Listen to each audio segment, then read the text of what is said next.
C'est toujours un plaisir pour moi de vous retrouver sur ce plateau de femmes épouses mères où nous passons de moments de qualité, où nous apprenons beaucoup de différentes femmes qui passent sur ces plateaux. Mesdames, Messieurs, bienvenue encore une fois de plus, je suis Eunice Damasala. Être femme, épouse et mère n'est pas chose facile. Aujourd'hui, nous nous retrouvons avec Madame Patricia Lotafé, qui dans les séculiers œuvre dans le ministère de l'enseignement, mais aussi c'est une enseignante de la parole. Épouse d'un pasteur, elle poursuit ses études en théologie. Retrouvons-nous donc avec elle juste après cet élément.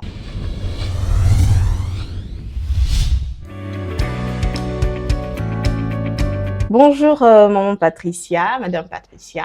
Bonjour Madame Eunice. Comment allez-vous? Ça va bien, merci. Et vous? Oui, ça va. Je me porte bien, surtout que vous êtes là aujourd'hui. Je vais très bien. Vous me permettez de vous appeler maman ou madame? En tout cas, sentez-vous à l'aise. Madame, maman, ça ne me dérange pas. À l'église, c'est comment? Maman. Maman. Maman Alors, Paty. maman Paty. Voilà. Alors, sentez-vous libre à la maison d'appeler maman Paty. Hein. Je rappelle qu'elle s'appelle Madame Patricia.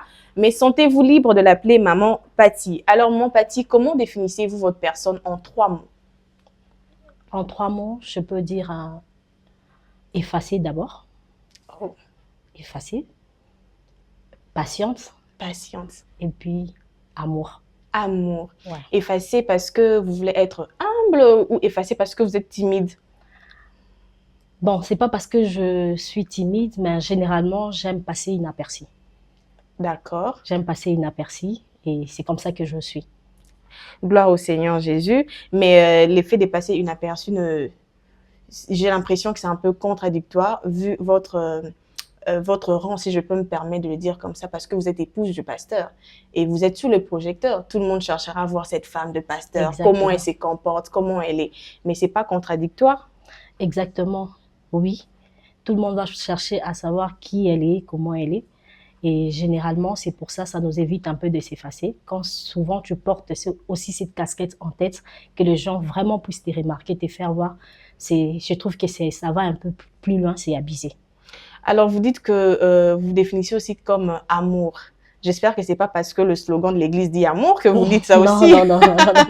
Alors, Même pourquoi pas. vous dites ça? C'est parce que de nature, j'aime les gens, j'aime vivre avec les gens. Et j'aime donner l'amour à ceux qui sont à mes côtés, tout autour de moi. Partager de l'amour, donner l'amour, c'est ce que je fais généralement. En tout cas, c'est une bonne chose parce que Dieu dit que sans l'amour, personne ne verra Dieu. Exactement. Et je suis ravie que vous vous définissiez comme amour. Et il y a une chose aussi que je vais épingler. Vous dites que vous êtes patiente. Ça, c'est quelque chose qu'on ne retrouve pas dans cette génération avec les jeunes filles d'aujourd'hui, surtout dans le domaine du mariage. Les jeunes filles veulent un homme accompli, un homme fini. Je trouve déjà, il a tout, il est bien positionné.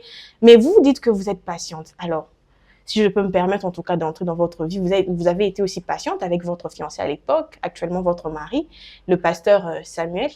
Exactement. Vous avez été patiente. Très patiente. Gloire au Seigneur Jésus. Maman Patricia, vous faites la théologie. Vous avez décidé de continuer vos études en théologie. Alors, ce sont les rumeurs. Moi, je prends juste la part du public. Hein. C'est ce que je ramène sur ces plateaux, en tout cas. Ne me jetez pas la pierre. On dit souvent que les femmes de pasteur, surtout avec la génération actuelle, quand il y a pasteur, obligatoirement, la femme devient pasteur. Vous avez une vision pastorale par rapport, parce que vous continuez les études en théologie, alors avec la tendance actuelle où les femmes de pasteurs deviennent aussi pasteurs. Vous avez eu la vision pastorale bien avant, ou vous poursuivez ces études-là juste pour avoir une certaine connaissance? Bon, premièrement, je fais les cours bibliques parce que j'aime Dieu et je mérite d'abord approfondir ma connaissance sur la personne que j'aime. Je veux apprendre de plus. Et deuxièmement, c'est parce que je suis inette pour mon mari. Je dois soutenir mon mari et je dois connaître ou soutenir une personne. Vous devez connaître en quoi la personne travaille exactement. Et quand tu n'as pas la connaissance, tu seras même incapable de soutenir la personne que tu veux soutenir. C'est pour ça que je suis allée à l'école biblique.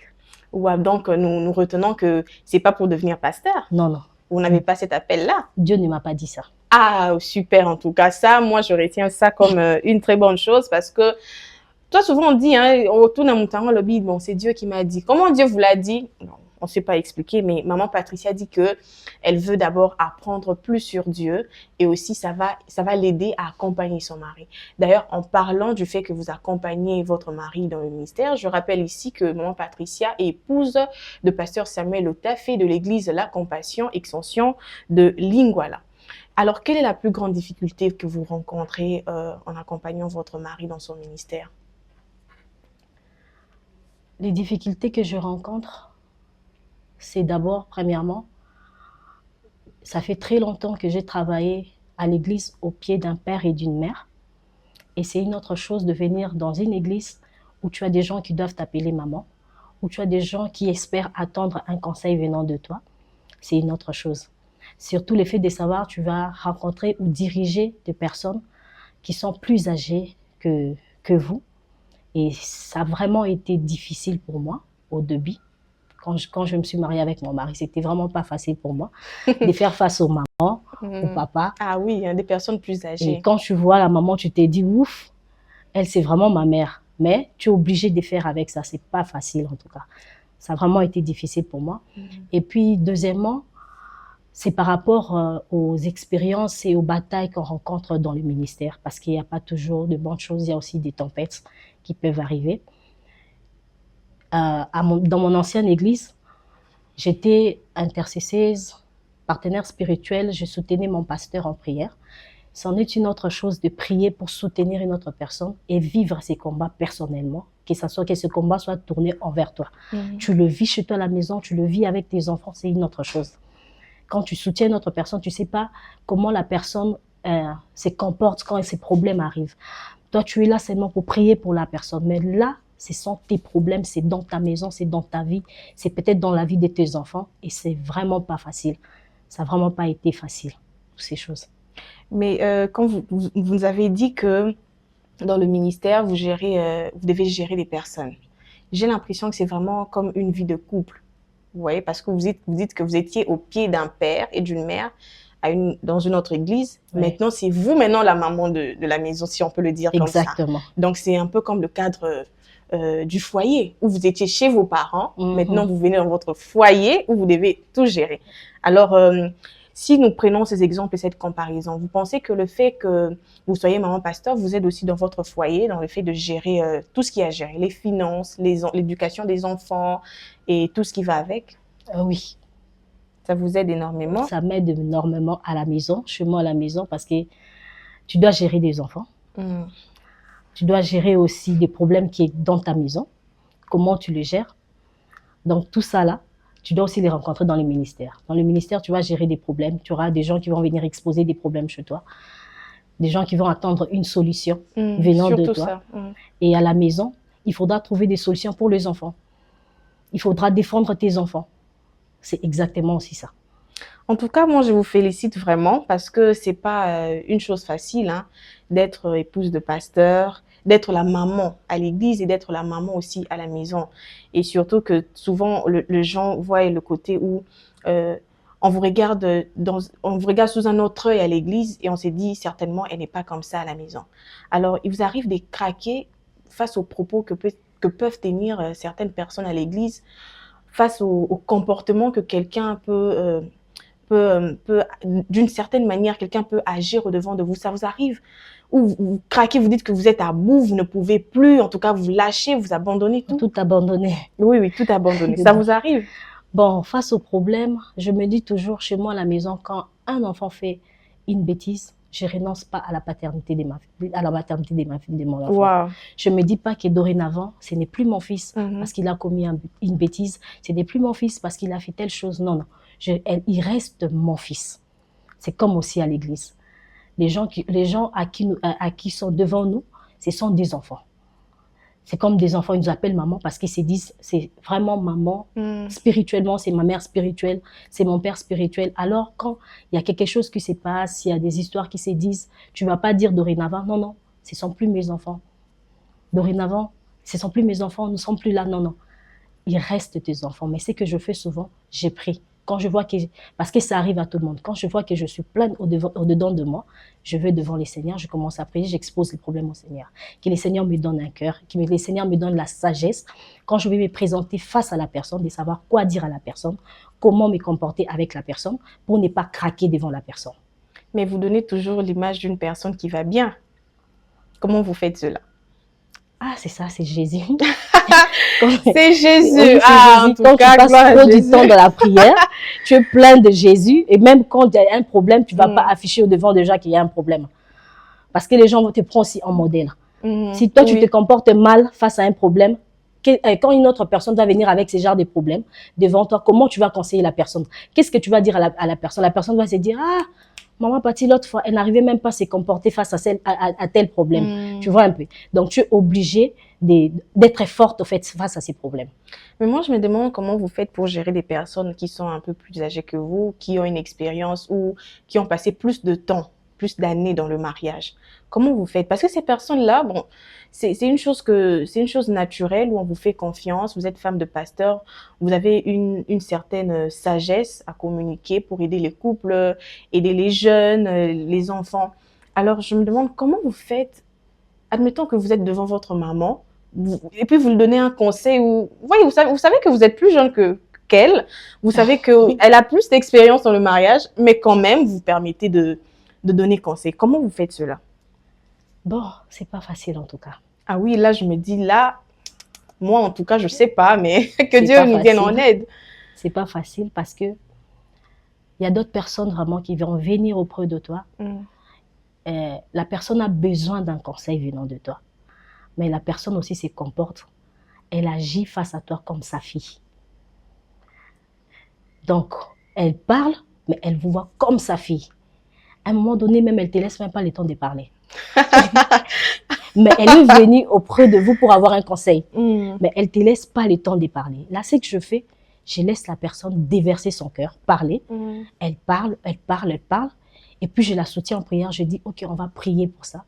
Le Seigneur va nous donner une orientation et on va faire selon que le Seigneur va nous dire. Vous saviez que vous serez maman pasteur? Non. À quel moment vous l'avez su? Je ne l'ai jamais su. Jusqu'à ce que vous entrez dans le mariage? Non, non, pas dans le mariage. Avant d'entrer dans le mariage. Quelques mois, quelques jours? Oui, non, pas pour quelques jours. C'était pendant les fiançailles, en fait. Et puis, vous a dit qu'il sera pasteur. Ah, moi, en tout cas, je sais pas. Bon, j'imagine que quelqu'un avec qui vous êtes mis en couple, vous êtes en relation, vous prévoyez vous marier, avoir des enfants, et puis dans ta tête, tu dis, bon, je ne serai pas maman pasteur. Et puis dans les fiançailles, il vous dit, vous serez mon pasteur. Comment vous avez réagi? Moi, en tout cas, je me dis, je suis pas prête pour ça. Bon, je savais que mon mari était appelé aux choses de Dieu, que c'était un homme qui va travailler pour les seigneurs, mais pas diriger une église. Ah, ça c'est une autre chose. Comme on dit toujours que Dieu ne dit pas tout. Il y a certaines choses, Dieu nous révèle en partie. Donc, je savais que c'est un serviteur de Dieu. Il va travailler pour les seigneurs, il va bénir les gens, mais je me disais, ça sera au pied de son pasteur. Il va continuer de faire ce qu'il fait à l'église au pied de son pasteur. Mais pas aller dans une église d'être pasteur. Et moi, maman pasteur, je ne me suis jamais vue comme ça. Donc, ça n'a pas été facile pour moi quand j'ai appris ça. Il fallait digérer d'abord la nouvelle. Il fallait d'abord prier, demander à Dieu. En tout cas, c'était vraiment pas facile. C'est pas facile parce que d'un côté, vous dites, oh Seigneur, je l'aime, je veux vivre avec lui, mais comment je serai maman pasteur? C'est pas facile. Voilà, surtout quand on dit toujours, les gens parlent toujours, les gens disent toujours que toutes les mamans pasteurs sont pareilles. Oui, hein, ça, bon, c'est très souvent, au fait, le diable travaille, à mon avis, le diable travaille sur le fait que quand une personne commet une erreur, on va prendre cette erreur, on va attacher à tout le monde. Voilà. C'est ça, en tout cas, surtout avec les réseaux sociaux, l'Internet, notre génération, en tout cas, marche comme ça. Voilà. Mais en tout cas, après, quand vous êtes devenu maman pasteur, vous vous êtes senti à l'aise dans cette peau-là? À l'aise? Oui. Bon. Vous m'en revenez toujours pas, ça, maman pasteur. C'était pas facile en tout cas. C'était pas facile. Et à chaque fois que, même jusqu'à aujourd'hui, à chaque fois quand je prie, je demande toujours l'aide du Seigneur, l'aide du Saint-Esprit. Que le Saint-Esprit me vienne en aide parce que c'est pas facile. C'est vraiment pas facile. Les gens voient les femmes de pasteurs comme ça, mais derrière, c'est une lourde responsabilité qui n'est vraiment pas facile. Et il faut savoir compter sur Dieu et s'appuyer sur le Seigneur. quand tu t'appuies pas sur les seigneurs, tu vas facilement craquer. Il faut accepter de partager son mari avec l'Église. Ah, ça aussi, c'est une autre chose. Exactement. Ah, là, directement, on tombe sur votre rôle en tant qu'épouse. Voilà. Donc, il faut accepter à un moment donné de libérer ton mari, de laisser ton mari à l'église, de les laisser travailler pour les seigneurs et toi, tu restes à la maison ou bien toi, tu fais autre chose. Et tu es sûr, peut-être les dimanches, pour lui, les dimanches, c'est son jour de travail. C'est le jour où il doit travailler encore. Pendant que d'autres personnes, les dimanches, Voilà. c'est pour se reposer, C'est un sortir en week-end, amoureux. il va sortir avec ses enfants, il va parler avec les enfants. Mais toi, tu as un mari où le dimanche, tu dois accepter qu'il rentre à 17h, à 17h30. Il doit dormir, il doit se reposer. Il faut accepter de recevoir les appels de fidèles la nuit quand il y a un problème. Tu dois te réveiller parce qu'il y a un fidèle qui a un problème. Tu dois prier pour quelqu'un. C'est vraiment pas facile. Mais vous le comprenez toujours? Exactement. Oui. Ça vous passe pas dans l'esprit que les lopés, les sous, j'avais prévu ça, non? Oh non. Vous vous soumettez à la volonté de Dieu, vous demandez toujours la force. Exactement. Oui, vous devez toujours le soutenir parce que la femme, c'est aussi une aide pour son mari. Alors, j'aimerais vous poser une question, mais avant ça, j'aimerais avoir votre avis sur les faits que, moi, en tout cas, c'est toujours pas moi. Moi, je rapporte ce que le public dit. C'est toujours pas vous. Oui, non, parce que là, on va me jeter des pierres. Non, moi, je veux pas. Alors, on dit, avec la génération actuelle, toujours, j'insiste, on dit que à l'époque, quand on dit femme de pasteur, on voit une femme où elle a vous voyez des cheveux empressés avec les fils comme ça. Voilà, des cheveux comme ça. Elle met seulement la poudre, poum, poum, poum, poum, et puis, une longue robe là jusqu'en bas, au combanzela, comme on le dit. Alors, mais aujourd'hui, on voit si on peut le dire comme ça, des mamans pasteurs smart. Des mamans pasteurs smartphone, je ne sais pas si on le dit comme ça, mais quel est votre avis face à cela? Est-ce que ça fait de ces femmes-là plus spirituelles que celles d'aujourd'hui? Non. Ou, on est juste en train de suivre l'évolution. Ça ne fait pas spirituel par rapport aux femmes d'aujourd'hui. Non, non. Je ne suis pas plutôt d'avis par rapport à ça. Mais j'ai dit plutôt, les gens qui sont à l'église, on reçoit tout le monde à l'église. On reçoit de mamans, on reçoit de vieillards, on reçoit de jeunes, on reçoit des enfants. Et à un certain moment dans la vie, il faut savoir se mettre dans la peau d'une jeune fille pour savoir conseiller la jeune fille. Quand je me mets à la place de Madame Ennis, comment je vais me comporter face à Madame Ennis? Qu'est-ce que Madame Ennis va dire? Comment Madame Ennis se comporte? Voilà pourquoi vous allez voir certains mamans pasteurs, il y a un certain moment donné, vous allez les voir en pagne à l'église. C'est parce qu'elle a deux mamans. Il y a des mamans qui doivent le prendre comme modèle. Elle a des mamans à l'église qui la regardent. Ça fait beau de voir notre maman pasteur en pagne, ça fait beau de voir notre maman pasteur ici. Mais aussi, il y a des jeunes sœurs. Il y a des jeunes sœurs qui se disent, oui, notre maman pasteur, malgré qu'elle est maman pasteur, mais elle s'habille bien. Elle est à la mode. Elle est à la mode. Elle est comme ça. C'est pas qu'on est plongé totalement à la mode, on a tourné le dos au ministère. Non, non, on n'oublie pas l'essentiel. On n'oublie pas l'essentiel. On est juste bien, mais on vient à l'église. Et ces jeunes sœurs s'inspirent de nous. Ils se disent, non, non, c'est une femme. On peut être bien habillée, mais aussi servant l'Éternel. On peut être belle, mais on sert l'Éternel. On peut être bien chic, tu vas à l'église un dimanche, mais tu es très propre. C'est juste ça. Tout ça en restant décente. Voilà. C'est le plus important pour ne pas C'est surtout ça. C'est surtout ça. Alors, en parlant de ça, alors comment gérez-vous les jeunes filles elle s'est convertie, elle dit vraiment qu'elle donne sa vie à Jésus, elle vient à l'église, mais avec un style vestimentaire non approprié. Vous réprimandez tout de suite ou vous laissez que les choses partent toutes seules jusqu'à ce que le Saint-Esprit va parler à la personne pour lui dire que là, en tout cas, on ne s'habille pas comme ça, on fait ceci. Comment vous accompagnez, voilà, comment vous accompagnez ces jeunes filles? Bon, par rapport aux jeunes filles, il faut savoir d'abord par rapport au vestimentaire, on rencontre des types de femmes à l'église. On a des femmes, peut-être qui s'habillent mal, faute de moyens. C'est pas parce qu'elle veut mal s'habiller. Peut-être qu'elle n'a pas de moyens. Là, c'est celles qui apparaissent bizarres. Non, même pas bizarre. D'autres personnes de la conversion t'ont trouvé avec tels habits. Tu ne vas pas dévaliser dévaliser ta garde-robe comme ça, tu jettes tout dehors et le lendemain, tu t'habilles comment? C'est ça. Donc, c'est tout un budget. Donc, elle n'en a pas d'abord. Elle fait avec. Elle vient comme ça. Et par rapport à ces jeunes sœurs, ces femmes, c'est qu'on fait, on les accompagne. on les accompagne, on essaye de les aider par rapport à ça. Parce qu'elles ont la volonté, mais c'est peut-être un moyen qui leur manque. Mais aussi, on a ceux qui se décident elles-mêmes de mal s'habiller. Elles s'habillent mal parce qu'elles veulent être mal habillées. Et par rapport à ces jeunes sœurs, ce qu'on fait, on les conseille avec beaucoup d'amour. Parce que l'Église n'est pas là pour chasser les gens. On est là pour recevoir. On dit que l'Église, c'est comme l'hôpital. Voilà, on doit recevoir. Comme l'hôpital fait, on reçoit, on traite. Et puis, dès qu'une personne est guérie, tout est bon. Donc, on reçoit la personne avec beaucoup d'amour, on conseille, on les envoie dans les affermissements, on enseigne avec beaucoup d'amour. Ce n'est pas directement du coup avec méchanceté qu'on va dire non, non, tu ne vas plus venir à l'église, non, non, ici à l'église, on ne s'habille pas comme ça, non. Avec beaucoup d'amour, on conseille, on donne des conseils, on les envoie aux affermissements et puis avec le temps, vous allez voir la personne a changé. La personne qui s'habillait mal hier commence à très bien s'habiller, décemment aussi à l'église et voilà, c'est parti. Mais vous savez, comme la Bible dit, certaines personnes retournent au vomi. Hein. Donc ça peut être comme l'hôpital où il y a quelqu'un qui vient malade, vous donnez des médicaments, mais rentre à la maison et finit pas sa cure et puis rechute encore.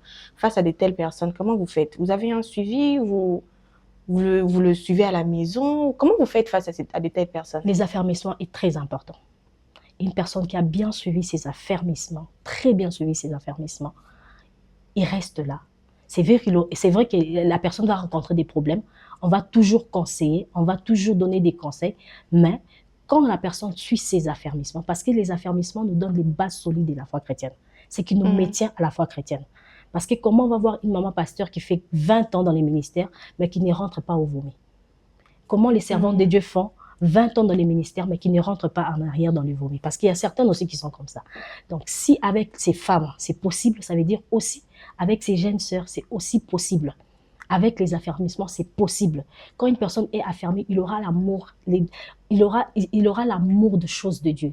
Il va s'attacher à Dieu. Il sera dévoué aux choses de Dieu. Il va chercher à ressembler plus à Dieu. Et cette personne ne va pas vouloir à retourner ou faire de choses qui va déplaire à son ami intime Jésus. Wow. Elle va rester là, la personne. Donc, l'important, c'est de travailler la soif aussi. Hein. Oui, de travailler la soif, d'affermir la personne. Surtout les affermir. Parce que généralement, dans certaines églises, on se limite au baptême. On se dit, quand on te donne les baptêmes, c'est bon. Mais après les baptêmes, il faut affermir la personne. Il faut donner des enseignements à la personne. Ces enseignements vont rendre la personne mature. Ça va permettre à la personne d'être mature face aux problèmes, face aux réalités qu'il va rencontrer dans la vie, à l'extérieur de l'église. Parce qu'à l'extérieur de l'église, c'est un autre monde. Il y a des réalités. Quand tu sors de l'église, il y a des réalités. À l'église, nous tous, on vient, on se dit, on est devant Jésus. Certaines personnes se disent, tout va bien là, on est à l'église. Mais en dehors de l'église, tu vas rencontrer des gens qui ne connaissent pas les seigneurs, des gens qui ne te font pas confiance, des gens qui disent des choses sur toi. Comment tu vas te comporter? Donc, il faut maintenant être affermi pour faire face à ces choses. Quand tu es affermi, tu vas faire face à ces choses, tu vas surmonter ces choses et ça va te maintenir là, dans les choses de Dieu. Nous avons dit une chose tantôt ici, que vous êtes la maman. Vous êtes comme une maman à l'église. Alors, vous devez suivre vos enfants. Vous devez suivre vos enfants, tout comme à la maison qu'à l'église. À l'église, comment vous faites pour assumer votre rôle de mère? Avant que nous puissions arriver sur le côté ou dans le foyer, vous gérez votre rôle de mère. Là. À l'église, comment vous faites ça? En tout cas, moi, ce que je fais, je me bats à avoir le numéro de tout le monde. Connaître la personne personnellement. J'écris à la personne. J'écris à la personne de la même façon qu'à la maison, je cherche à être présent dans la vie de mes enfants. C'est ce que je fais à l'église. C'est vrai qu'à l'église, c'est pas facile parce que on est vraiment nombreux à l'église. C'est ça le problème. C'est pas facile. Donc, ce que je fais, quand je connais une personne, je m'approche d'une personne, je m'efforce de garder une relation avec une personne, la personne. La personne peut m'écrire. Moi, je peux l'écrire. Quand je fais 2 semaines ou 1 semaine, 2 jours, je ne vois pas la personne au kilt, je dois l'écrire pour savoir pourquoi tu n'es pas venu au kilt, qu'est-ce qui se passe, qu'est-ce qui se passe. Et généralement, souvent, avec WhatsApp, maintenant avec les réseaux sociaux, dans toutes les églises, on a maintenant les groupes des églises. Tu vas voir, il y a les groupes des intercesseurs, il y a les groupes de gagnants d'âmes, il y a le groupe de ceci, il y a le groupe de ceci. Maintenant, dans certains groupes-là, je cherche, comme dans le groupe des ouvriers, je suis là. Dans le groupe des ouvriers, je suis là. C'est là qu'on informe, non, telle personne est malade, telle personne a fait ceci. Dès que je vois les messages, j'appelle la personne. non, c'est l'anniversaire de telle personne. Je me force d'écrire personnellement à la personne. La personne, ça va se sentir, non, non, maman quand même me porte à cœur. Elle me souhaite joyeux anniversaire, tu vois. Ça fait du bien d'être proche de la personne. C'est dans des petites choses comme ça que la personne est marquée. Et quand toi, tu fais ça une fois la personne maintenant, la deuxième fois, toi, tu ne seras pas obligé d'aller vers la personne. Mais la personne va venir vers toi. Quand elle aura un problème, elle va se dire, je crie à maman. Parce que c'est que maman me porte à cœur, je dois l'informer que j'ai tel problème. Et quand elle m'informe, maintenant, moi, je repasse, j'écris pour savoir comment le problème, comment maintenant la situation, comment ça s'est passé, tout ce que je fais. Ça ne vous prend pas beaucoup de temps au point que ça vous donne peu de temps avec vos enfants à la maison? Non, non, j'ai toujours le temps pour mes enfants. Il y a un certain moment donné à la maison où je ne m'occupe pas de téléphone, je suis là avec mes enfants. Je dois jouer avec mes enfants parce que j'ai des beaux garçons qui sont vraiment chauds à la maison. À un moment donné, il faut tout abandonner pour s'occuper d'eux, pour jouer avec eux et c'est ce que je fais. Donc, vous avez le temps pour vos enfants. Vous suivez à la lettre leur éducation. Ouais. Ils vont bien. Ouais. Donc, c'est de la même manière que vous traitez les gens à l'église. Oui. D'ailleurs, vous l'avez dit, vous définissez comme amour. Oh, waouh! J'ai vraiment aimé ça. Maman Patricia, face à vous, à votre personne, il y a 10 ans passés, qu'est-ce que vous direz à votre personne il y a 10 ans passés par rapport à ce que vous vivez actuellement, par rapport à ce que vous avez appris? Qu'est-ce que vous direz à votre personne il y a 10 ans? Il y a 10 ans passés, je dirais, certaines choses, ça change avec le temps. Faut laisser le temps au temps. Quand on laisse le temps au temps, on n'est pas derrière la chose. Mais tu laisses le temps au temps, mais tu pries pour la chose. Tu le présentes à Dieu.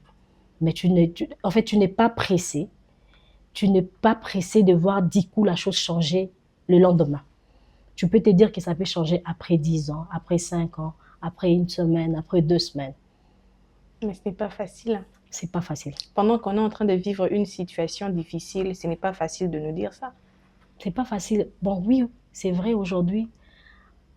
Avec la situation actuelle, c'est pas facile de voir une personne d'être impatiente, de laisser, d'attendre. Mais dans les ministères, tu es obligé d'être comme ça. Mais cela peut être dû à quoi? Le fait que les gens manquent la patience présentement. Est-ce qu'il y a quelque chose qui pousse les personnes à se dire « Ah, moi, je ne vais pas attendre. Je veux ce qui est déjà fini, je vais avancer comme ça. » Y a-t-il quelque chose qui pousse ces personnes à ne pas être patientes? Bon, c'est la tendance aussi de la mode aussi, de la réalité actuelle. La télévision. La télévision, les réseaux sociaux, les télé-réalités. On veut être comme, on avait vu telle chose. C'est ce qui pousse les jeunes filles, jeunes femmes à devenir comme ça. Donc, en suivant la télé, les réseaux sociaux, ça pousse les jeunes filles à ne plus être patientes. Donc, que pouvez-vous dire à ces jeunes filles face à toutes ces choses? La télévision, les réseaux sociaux, les télé-réalités. Comment elles peuvent se comporter face à ça? Parce qu'on ne peut pas fuir cela. Vous allez zapper, vous allez tomber sur ça, vous allez entrer sur votre page Facebook, vous allez tomber sur ça, vous allez voir quelque chose et le côté humain peut réagir du fait que j'aimerais être comme cette personne. Et peut-être le moyen me manque. Alors du coup, au lieu d'être patiente, je prends une autre direction, je raccourcis, je me simplifie la vie. Quel conseil pourriez-vous donner à ce jeune? Bon, ce que je dirais aux jeunes filles, il faut d'abord savoir que, comme j'avais dit au début, il faut être patient.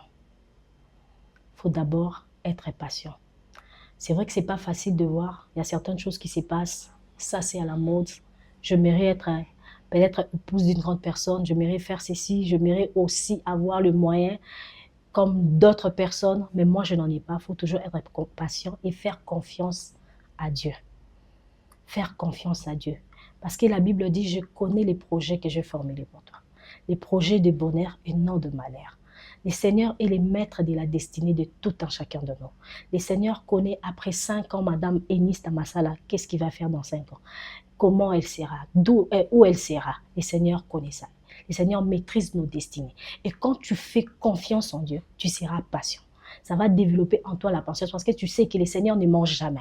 Ce qu'il a dit, ça va s'accomplir, certainement, ça va s'accomplir. Le Seigneur avait dit que je serais une grande femme. C'est vrai que maintenant, je ne vois pas de choses comme ça. Je me lance pas dans la panique. Je ne me lance pas dans la panique pour trouver une solution de ma vie dans mes propres moyens. Parce que généralement, les solutions qu'on essaye de trouver par nos efforts, ça nous fait manquer de paix à la longue. Ça nous fait manquer de paix à la longue. Quand tu essayes de forcer la vie, de te donner toi-même des solutions, ça va te faire manquer la paix. On a même vu ça avec Sarah dans la Bible. Sarah était stérile. Elle voulait avoir 2 enfants. Mais le Seigneur ne l'avait pas donné cette opportunité d'avoir 2 enfants. Elle était stérile. Mais sous la panique, parce qu'elle voulait trouver à tout prix une solution, elle a donné son mari à une servante. Elle a poussé son mari au bras d'une servante pour trouver une solution parce qu'elle devait avoir une solution maintenant là. Je veux que mon mari a une destinée.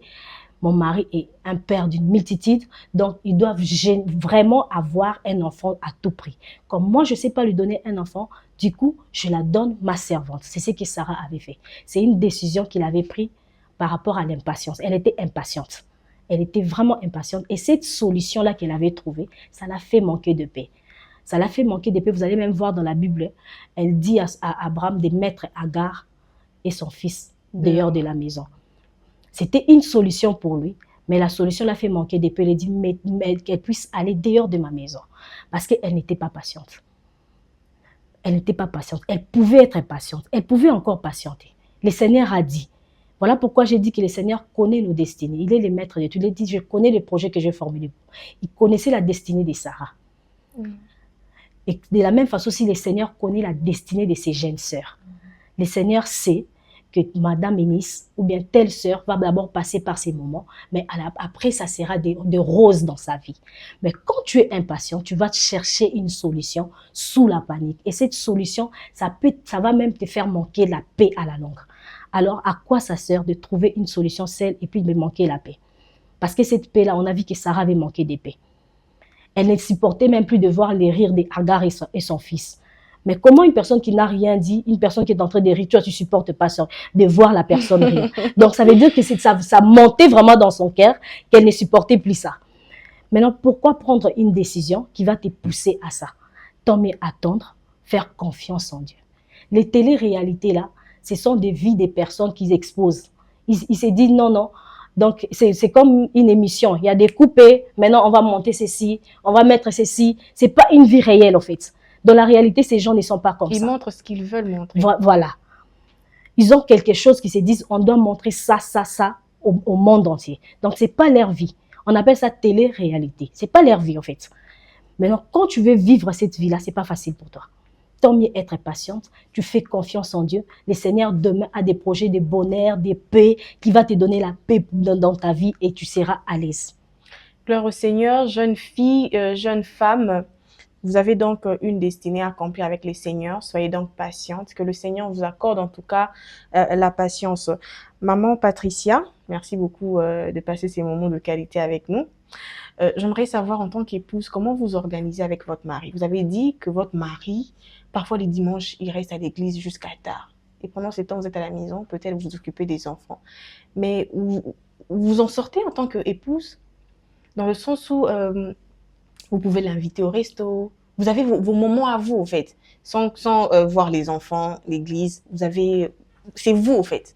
Oui. Vous en sortez. Oui. Donc, vous avez vraiment un planning. Vous savez que là, en tout cas, c'est entre nous. Oui, mon mari, en tout cas, de ces côtés-là, il est très catégorique. Ah, gloire au Seigneur. Il est très catégorique. Il y a des moments où il s'est dit, maintenant, je dois être avec mes enfants. Maintenant, je dois être avec ma femme. C'est comme ça qu'il est. Gloire il me dit, Seigneur. non, chérie, aujourd'hui, on va aller telle place. Aujourd'hui, on va aller se mettre à telle place. Aujourd'hui, je vais moi-même amener les enfants chez les coiffeurs.